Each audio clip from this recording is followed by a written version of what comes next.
Film की शुरुआत रमाना एक हाई स्कूल छात्रा के स्कूल जाने की तैयारी से होती है, लेकिन जल्दी ही वह उसी रात एक पार्टी में पहुंच जाती है जहां एक लड़का उसे घूर रहा होता है और एक दूसरा लड़का आंद्रे जो उस पर क्रश रखता है कोई कूल तरीका ढूंढ रहा होता है जिससे वह उसे प्रपोज कर सके। तभी सिल्वियो आता है और उसे नर्वसनेस कम करने के लिए एक जॉइंट दे देता है। अब वह तैयार है रमाना के पास जाने के लिए। वह हिम्मत जुटाकर डांस फ्लोर की ओर बढ़ता है। क्या तुम डांस करना चाहोगी? वह स्वीकार कर लेती है और वे दोनों नाचने लगते हैं। आंद्रे की मजेदार डांसिंग ने रमाना को आकर्षित कर लिया, लेकिन इतना डांस करने के बाद उसे भूल ही गया कि उसे बाथरूम जाना था, इसलिए वह जल्दी से बाथरूम की ओर भागता है। लेकिन बाथरूम इतना गंदा होता है कि अंदर जाने की उसकी हिम्मत नहीं होती। अब रमाना भी दरवाजे पर आ जाती है क्योंकि उसे भी बाथरूम जाना था। तभी अलीन दौड़ती हुई आती है और उल्टी करने लगती है, लेकिन वह सबको बता देती है कि बाथरूम की गंदगी आंद्रे ने फैलाई है। यह बात सुनकर रामोना ने वहीं पर आंद्रे को छोड़ दिया। कुछ समय बाद आंद्रे अपनी माँ के साथ सड़क पर गाड़ी चला रहा होता है। वह उससे सलाह लेना चाहता है, लेकिन उसकी माँ दूसरे ड्राइवरों पर गुस्सा निकालने में व्यस्त होती है। आखिरकार वे आलिन के पास पहुंचते हैं और उसकी माँ उसे उसके साथ काम के लिए छोड़ देती है। उन्हें काम करना था, लेकिन वे अपनी वेशभूषा में मजाक मस्ती कर रहे होते हैं। उस रात एक और पार्टी होती है और आंद्रे अपने फोन में मग्न रहता है जब तक कि वह दूर से रामोना को नहीं देख लेता। उसके दोस्त उसे दोबारा उससे बात करने के लिए प्रोत्साहित करते हैं। रामोना भी उसमें रुचि दिखाती है और दोनों साथ में डांस करने लगते हैं। चीजें उनके बीच बहुत नजदीकी हो जाती हैं। वह रामोना के पीछे पीछे एक कमरे में चला जाता है जहां वह उसके साथ काफी बोल्ड होने लगती है और अपने कपड़े उतारने लगती है। लेकिन आंद्रे उसे समझाने लगता है कि वह उसे केवल शारीरिक संबंधों के लिए नहीं चाहता, बल्कि उससे ज्यादा चाहता है। यह सुनकर रामोना हंसने लगती है और आगे बढ़ती रहती है। यह सुनकर रामोना थोड़ी नाराज हो जाती है। मैं तुम्हें वो दे रही हूँ जिसके लिए कोई भी लड़का जान देने को तैयार होगा। यह सुनकर सब लोग आंद्रे पर हंसने लगते हैं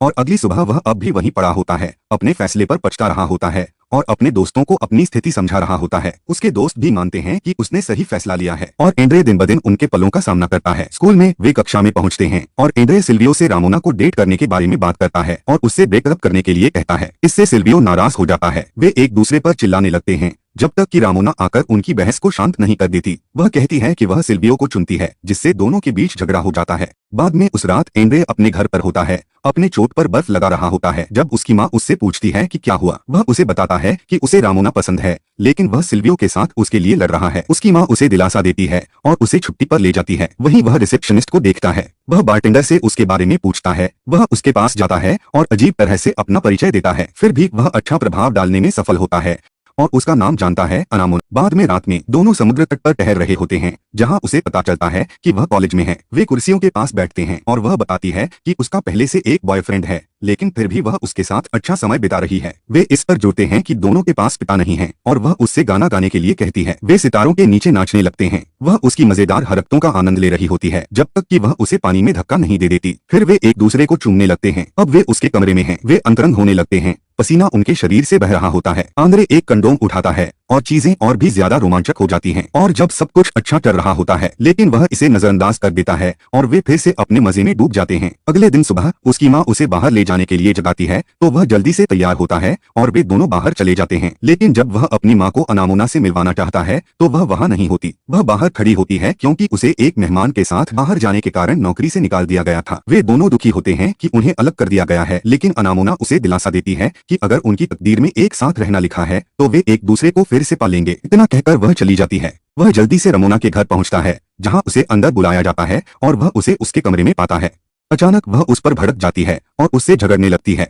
आंद्रे को भी गुस्सा आ जाता है, लेकिन जैसे ही वह जाने लगता है रमोना उसे धमकी देती है कि अगर वह गया तो वह पुलिस को बुलाकर कहेगी कि उसने उसे मारा है। स्कूल में आंद्रे एलिन को पिछली रात की घटना के बारे में समझा रहा होता है। तभी कुछ बच्चे उन पर चीजें फेंकते हैं क्योंकि उन्हें लगता है कि उसने रमोना के साथ कुछ गलत किया है। घर पर जहां उसकी माँ भी देखती है कि वह परेशान है और उससे कहती है कि रामोना ऐसा इसलिए कर रही है क्योंकि वह वास्तव में उसे पसंद करती है और उसे एनेमोना को भी नहीं छोड़ना चाहिए। इसलिए वह अपने कंप्यूटर पर जाता है और अपने प्यार को खोजने लगता है। उसे उसका नंबर मिल जाता है और दोबारा मिलने के लिए कहता है। वह सहमत हो जाती है और यहाँ तक कि उसे अपने साथ रुकने के लिए भी कहती है। वह उसे एक बार में पाता है और वे एक साथ नाचना शुरू कर देते हैं। वह खुद को बहुत उत्साहित महसूस करता है। वह इस पल का भरपूर आनंद ले रहा होता है। तभी उन्हें बाहर से किसी की आवाज सुनाई देती है। वह बाहर निकलता है और पाता है कि सिक्योरिटी गार्ड खड़ा है, जो पहले तो उससे हाथ मिलाता है लेकिन फिर उसे घूंसा मार देता है। बाद में जब वे उसके घर लौटते हैं तो वह उसकी देखभाल करती है। फिर वे एक साथ शॉवर लेते हैं जहाँ वह उससे उसके बॉयफ्रेंड के बारे में पूछता है, लेकिन वह अब भी उससे ब्रेकअप नहीं करना चाहती और एंड्रे वह लड़का नहीं है जिसके साथ वह रहना चाहती है। लेकिन अब उसे जाना होगा। वह सड़क पर चल रहा है, घर वापस जाने के लिए किसी सवारी की तलाश में, अभी भी सिर्फ सिर्फ तौलिए में। अगले दिन स्कूल में वह एलिन से अपनी परेशानियों के बारे में बात कर रहा होता है। तभी दो लड़कियां आ जाती हैं क्योंकि उन्होंने रामोना से सुना था कि एंड्रे वास्तव में लड़कों को पसंद करता है। अब योजना यह है कि सभी को फिर से यह यकीन दिलाया जाए कि वह न तो समलैंगिक है और न ही कोई हारा हुआ इंसान। एंड्रे अब सभी को यह समझाने की कोशिश कर रहा है। वह इस स्थिति से बाहर निकलने की सलाह मांग रहा है। घर लौटने के बाद वह कार्ला के साथ नाश्ता कर रहा होता है और उसे बता रहा होता है कि वह कितना तनावग्रस्त है। लेकिन चीजें अजीब हो जाती हैं जब वे दोनों बहुत ज्यादा नशे में हो जाते हैं और कार्ला उसे अपनी शर्ट उतारने का सुझाव देती है। वह उसे और कपड़े उतारने के लिए उकसाती रहती है और दोनों एक दूसरे के करीब आ जाते हैं। एंड्रे को यकीन नहीं हो रहा कि उनके बीच क्या हुआ, इसलिए जब कार्ला बाथरूम में होती है तो वह चुपके से बाहर निकल जाता है। जब पुलिस उसे रोक लेती है तब उसकी माँ उसे जगाती है क्योंकि एलिन उससे मिलने आई है। वह एंड्रे को बताती है कि हर कोई अब सोचता है कि वे दोनों समलैंगिक हैं। दोनों मिलकर रामोना से बदला लेने की योजना बनाते हैं। एंड्रे को एलिन और आंद्रे एक मेकओवर देते हैं और सोशल मीडिया पर उसकी तस्वीरें पोस्ट करने लगते हैं। अब सारी लड़कियां उस पर मरमिट रही हैं, यहाँ तक कि रामोना भी उसकी नई शक्ल से मंत्रमुग्ध हो जाती है और तुरंत उसके पास आती है। वह उसे आसानी से रिझा लेता है और अब जानता है कि रामोना उसके बस में है। वह उसे किस भी करता है और फिर वहां से चला जाता है। कुछ समय बाद रामोना अब और भी ज्यादा उसके प्रति आकर्षित हो जाती है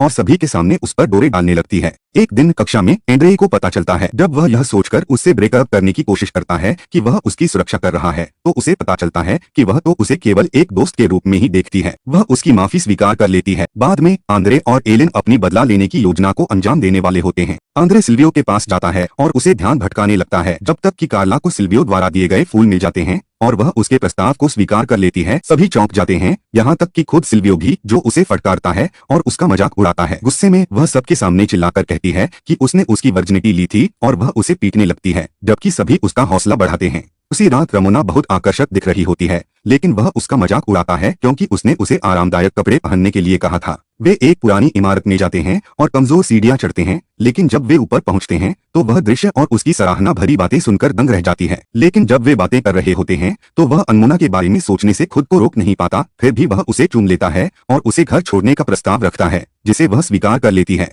बातें तेजी से रोमांटिक होने लगती हैं, लेकिन जब वह उसे अगले दिन वह माफी के तौर पर नाश्ता लेकर उसके पास आती है और उसे अपना बॉयफ्रेंड बनने के लिए कहती है, जिसे वह स्वीकार कर लेता है। अगले कुछ दिन दोनों ने बहुत मजे में बिताए। तभी अचानक उसे अनामोना का एक संदेश मिलता है जिसमें वह उससे मिलने के लिए कहती है। वह यहाँ तक स्वीकार करता है कि उसकी पहले से ही एक गर्लफ्रेंड है, लेकिन रामोना इसे एक मजाक समझती है और हंस देती है, यह सोचकर कि वह बस बाथरूम जाने की बात कर रहा है। जब अनामोना बस से उतरती है तो उसे आंद्रे पहले से ही इंतजार करता हुआ मिलता है और वे तुरंत एक दूसरे को चूमने लगते हैं। जब वे घर लौटते हैं तो उसकी माँ अनामोना को आंद्रे के बचपन की शर्मिंदगी भरी कहानियां सुनाने लगती हैं। तभी आंद्रे का फोन बजता है। वह माफी मांगता है और उससे मिलने की योजना बनाता है, लेकिन वह रामोना और अनामोना के बीच फंसा हुआ महसूस करता है। तो वह उससे पूछती है कि उसे क्या परेशान कर रहा है। वह सांकेतिक भाषा में अपनी समस्या बताने की कोशिश करता है, लेकिन उसकी माँ उसे समझाती है कि उसे खुद तय करना होगा कि वह क्या चाहता है। इसके बाद वह अपने कमरे में अनामोना के पास लौट जाता है। फिर वे दोनों अपने पल का आनंद लेते हैं। जब वे बिस्तर में एक साथ लेटे होते हैं तो उसे याद आता है कि रामोना ने उसे संदेश भेजा था। वह बाहर जाकर उसे अपने दरवाजे पर नशे में पाता है। वह उसे बेहद चाहती है और इस बात की परवाह नहीं करती कि वे बाहर है, लेकिन फिर भी वह उसे अस्वीकार कर देता है क्योंकि उसने अपनी खुशी कहीं और पाली है। वह उससे प्यार नहीं करता और जब रामोना को यह एहसास होता है तो वह परेशान हो जाती है और उसे मनाने की कोशिश करती है, लेकिन आंद्रे अड़िग रहता है और अंदर चला जाता है उसे अकेला छोड़कर। फिर वह अनामोना के पास लौटता है और यहाँ तक कि उसने अपने प्रेम जीवन के बारे में एक किताब भी लिखी। वे अब भी साथ में बहुत मजे कर रहे हैं, लेकिन उसे अपने पुराने दोस्त एलेन से मिलने के लिए उसे छोड़ना पड़ता है। जाने से पहले वह उसे एक किस देता है। वे एक बार में हैं और शराब पी रहे हैं जब तक कि एलेन एक महिला से मिलता है और उसे वहीं छोड़ देता है। लेकिन अचानक रामोना बार में आ जाती है और बातचीत करना चाहती है। वह हैरान हो जाता है, फिर भी उसे बैठने देता है। वे बातचीत शुरू करते हैं, तभी एक फैन ऑटोग्राफ लेने के लिए आ जाता है। वह अब भी उस पर डोरे डाल रही है। वह बहुत जिद करती है, बावजूद इसके कि वह उसे बता चुका है कि उसकी एक सीरियस गर्लफ्रेंड है। वह उठकर जाने लगता है, लेकिन वह उसे रुकने के लिए कहती है। फिर वह उसका पीछा करती है और बाहर आकर बताती है कि अब उसकी सगाई हो चुकी है और उसे घर छोड़ने का प्रस्ताव देती है। वह अनिच्छा से उसकी पेशकश स्वीकार करता है और कार में बैठ जाता है। जैसे ही वे सड़क पर आगे बढ़ते हैं, वह एनेमोना को टेक्स्ट कर रहा होता है, जबकि रामोना अपने नए प्रेमी और उनके साथ की गई छुट्टियों के बारे में लगातार बातें कर रही होती है। लेकिन वह अब भी अपने फोन पर ध्यान लगाए रहता है। तभी वह उसका ध्यान खींचने के लिए कार की रफ्तार तेज कर देती है और पागलों की तरह गाड़ी चलाने लगती है। वह उससे गाड़ी रोकने के लिए कहता है और काफी समझाने के बाद वह ऐसा करती है। फिर वे बात करने लगते हैं कि वह इस तरह का व्यवहार क्यों कर रही है। वह उसकी गोद में सिर रखकर उसे रिझाने की कोशिश करती है और वह भी उसे ऐसा करने देता है। आंद्रे अब वापस एलेन के पास है और उसे सब कुछ बता रहा है। एलेन उसे सलाह देता है कि एनेमोना से यह सब न बताए ताकि उनके बीच शांति बनी रहे। जब आंद्रे घर लौटता है तो हैरानी की बात यह होती है कि एनेमोना उसे कहीं नहीं मिलती। फिर वह अपना लैपटॉप खोलता है और देखता है कि उसने उसके लिए एक नोट छोड़ा है। यह सब शुरू से ही रामोना की योजना थी। वह तबाह हो चुका है। तभी वह फिर से जागता है, वहीं जहाँ से यह सब शुरू हुआ था, एक पार्टी में। यह सब सिर्फ एक भ्रम था और अब वह दोबारा शुरू कर सकता है, इस बार सही तरीके से। और इसी के साथ फिल्म समाप्त हो जाती है। स्क्रीन पर अगले रिकैप्स देखें और अधिक शानदार रिकैप्स के लिए सब्सक्राइब करना न भूलें। अगले वीडियो में मिलते हैं।